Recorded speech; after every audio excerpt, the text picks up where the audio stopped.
Ladies and gentlemen, hope you are doing well wherever you are. Welcome to today's political analysis. Bad news we have received on our news desk. President William Ruto has been embarrassed, and there is tension in France as protesters vow to disrupt G7 summit attended by Ruto. As you can see on your screen, kenyans.co.ke, they have published this story saying that anti-G7 summit protest erupt in Switzerland ahead of Ruto's visit. You know, sometimes we really wonder what is happening for our leader, President William Ruto, and other leaders. This is bad news that has emerged after President William Ruto confirmed that he will travel to France to attend the G7 summit as Africa's representative.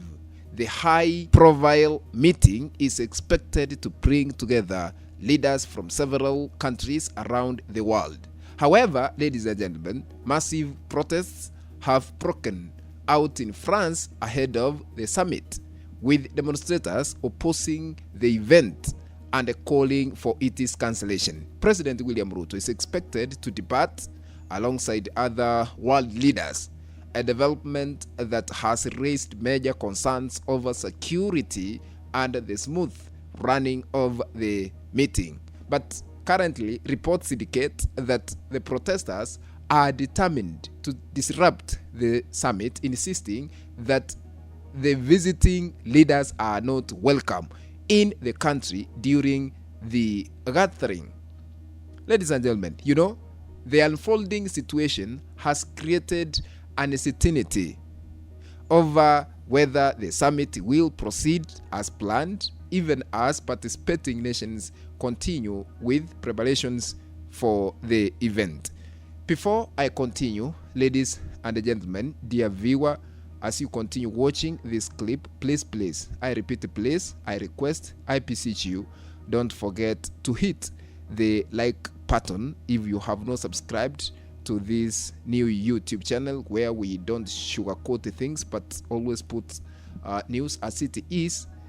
Kindly, I ask you to subscribe and turn on the notification bell so that you will be notified whenever we upload new content. Thank you for your support and be blessed.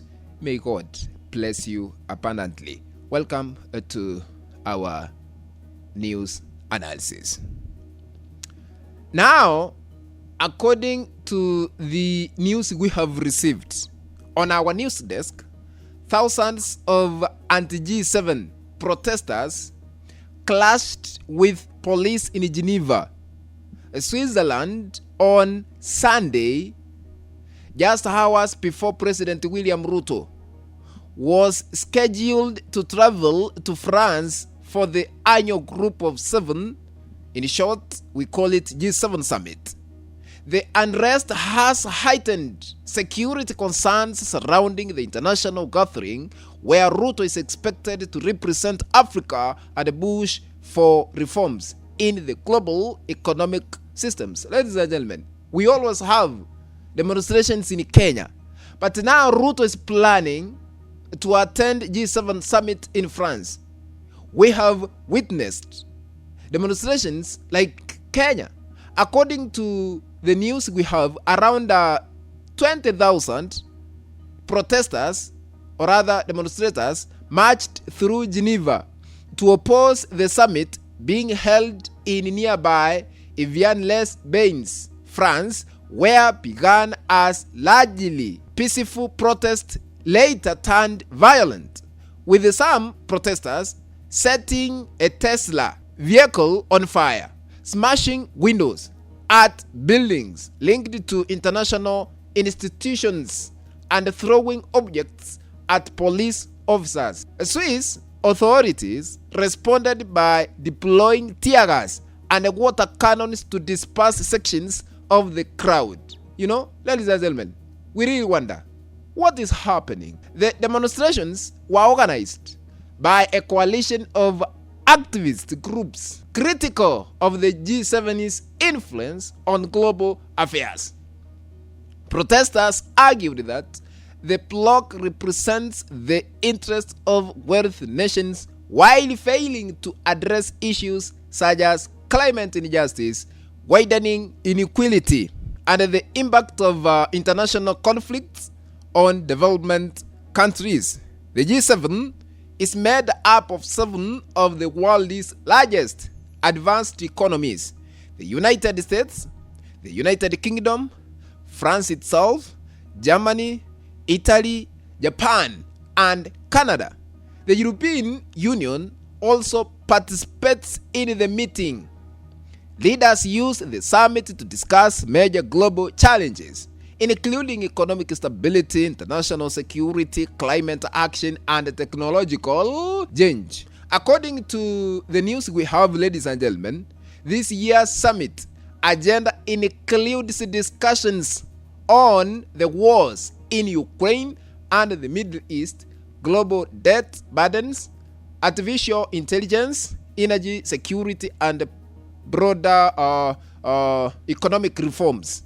Several non-G7 leaders, including President William Ruto, have also been invited to participate in selected sessions.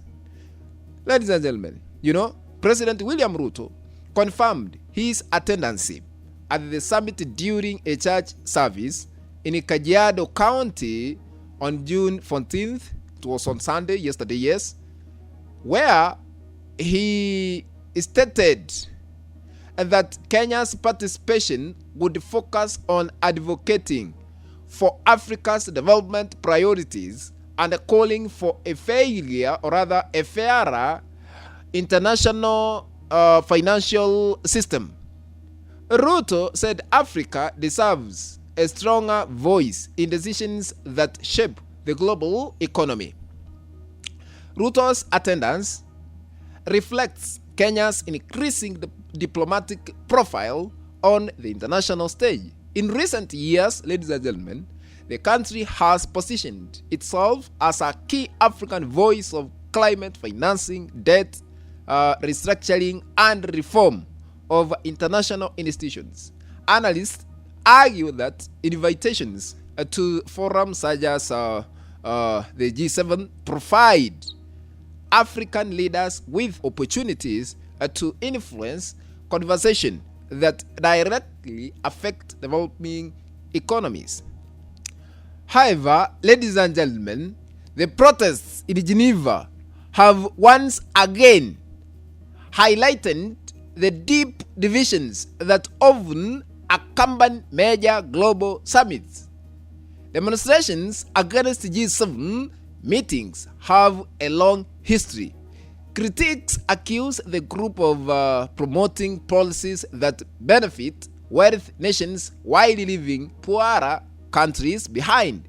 Supporters, on the other hand, argue that the G7 remains an important platform for coordinating responses to global crises. Suez and the French authorities have anticipated the possibility of unrest even before the summit began.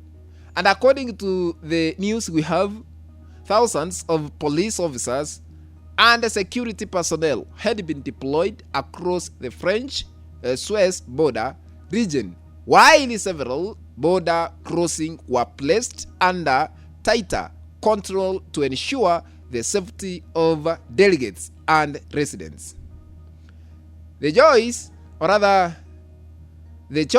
of avian Lesbians as the summit venue also carries historical significance. The French town previously hosted the G8 summit in 2003, if I'm not wrong, yes, and even that was similarly accompanied by large anti-globalization protests in neighboring Switzerland. Security planners have sought to avoid a repeat of the violence witnessed more than 2 decades ago now. Ladies and gentlemen, I want to conclude by saying that as world leaders gather in France, the protests unfolding across the border in Swaziland serve as a reminder of the growing public debate over global governance and economic inequality. While the G7 continues to shape discussions on some of the world's most pressing challenges, questions remain about whose interests are represented at the negotiating table. The event, ladies and gentlemen, in Geneva, therefore, matter not only because of the security risks they present, but also because they reflect broader frustrations with existing international systems. For President Ruto and the other invited leaders from developing regions, the summit offers a chance to push for more inclusive solutions. Whether those calls lead to meaningful change may ultimately, ladies and gentlemen, determine how the G7 is viewed by future generations. Ladies and gentlemen, we really wonder, but let's wait and see what will happen. Let's meet in the next video. But if you have not subscribed to our YouTube channel, where we don't sugarcoat but always we put news as it is, I'm requesting you to consider subscribing and turn on the notification bell so that the moment we upload any new video clip, you will be notified that our new YouTube channel, Mwana Kenya Media, has uploaded a new video clip to watch. Let's meet in the next video. Bye bye, ladies and gentlemen.